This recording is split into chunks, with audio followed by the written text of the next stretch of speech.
Ladies first! Ako muna mauna! Excuse me, lady din ako, no? Lady ka? Bakit mukha ka pong lalaki? Hey guys, calm down. Let's discuss kung sinong gagamit ng katawan. Anong discuss? Pinagsasabi mo dyan? Maski nga ikaw, pumapasok ka nga sa katawan na walang pasabi-sabi. No, I mean... Magsitahimik kayo! Ako gagamit!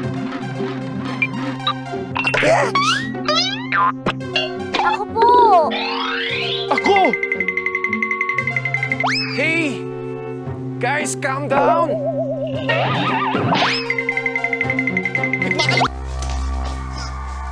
Boss! Si boss! Nasa iban! Alis na tayo rito! Uy, umayos ka nga. Hindi natin pwede iwan si boss. Sira ulo ka ba? Paano kung tayo sapian yan? Huwag ka nga mag-isip na kung ano-ano. Hindi sinasabihan si boss. Nag-exercise lang yan. Zumba, gano'n. Exercise o exorcism? Hindi, kasi may sakit yan si boss. So, epekto lang ng gamot yan. Walang multo. Uy. Anong gagawin natin? Lapitan natin? Uy, kung sapakin tayo yan! Boss. Boss. Boss. Ikaw na! Dora, anong gagawin natin? Nangayaan na ba natin magsumba si boss? Hindi, yung sako! Kunin mo sa labas yung sako! Yung sako! Boss.